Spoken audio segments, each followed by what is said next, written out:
લો બોલો, અંકલેશ્વરના મોટા માથાના ભંગારિયાઓએ આખી પાણીની નહેર ગાયબ કરી દીધી, છતાં તંત્ર ઊંઘી રહ્યું છે. અંકલેશ્વરના બાકરોલ ગામમાંથી આવતી ઉકાઈ જમના કાંઠાની માઇનોર નહેરનો અડધા ઉપરનો ભાગ ભંગારિયાઓએ ગાયબ કરી દીધો છે. બાકરોલ ગામની સીમમાંથી પસાર થતી ઉકાઈ જમના કાંઠાની માઇનોર નહેર કાપોદ્રા અને ભડકોદરા ગામની સીમમાંથી પસાર થાય છે.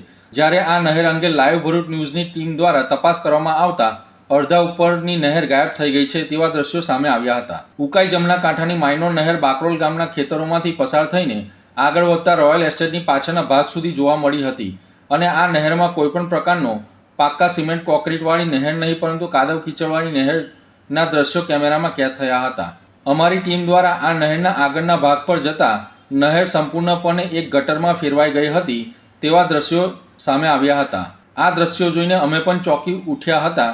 જે જગ્યા પર નહેર ગટરમાં ફેરવાઈ ગઈ છે તે જગ્યા પર મસ્ત મોટા ભંગારના ગોડાઉનો ઊભા કરી દેવામાં આવ્યા છે અને આ ગોડાઉનવાળા વિસ્તારને અમન માર્કેટ તરીકે ઓળખવામાં આવે છે. ત્યાર પછી અમારી તપાસ આગળ વધતા અમે તાપી હોટલની પાછળના ભાગે જ્યાંથી નહેર પસાર થઈ છે તે જગ્યા પર પહોંચતા નહેર જમીન પરથી જ ગાયબ થઈ ગઈ હતી તેવા દ્રશ્યો સામે આવ્યા હતા. અમે આટલેથી નહીં અટક્યા. જ્યારે અમે જમીન ઉપર નહેર જોવા ન મળતા અમારી ટીમ દ્વારા ગૂગલ મેપનો સહારો લેવામાં આવ્યો હતો. ગૂગલ મેપના આધારે માઇનોર કેનલ અંગેની તપાસ કરતા મેપમાં નહેર તો દેખાય પણ જમીન પર નહીં.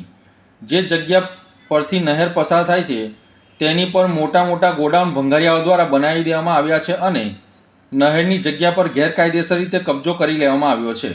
જ્યારે આ નહેરની વધુ તપાસ કરવા માટે અમે સુપર માર્કેટ વિસ્તારમાં પહોંચ્યા તો નહેરની જગ્યા ઉપર આરસીસી રોડ અને ભંગારિયાઓ દ્વારા નહેર પર જ ગોડાઉનો ઊભા કરી દઈને નહેરની જમીનને પચાવી પાડી હોય તેવા દ્રશ્યો સામે આવ્યા હતા.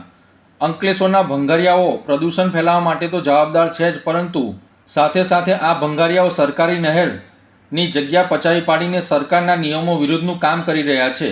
સરકારી જમીન પચાવી પાડવા પાછળ આ ભંગારિયાઓને કોણ મનોબળ પૂરું પાડે છે તે પણ એક તપાસનો વિષય બન્યો છે.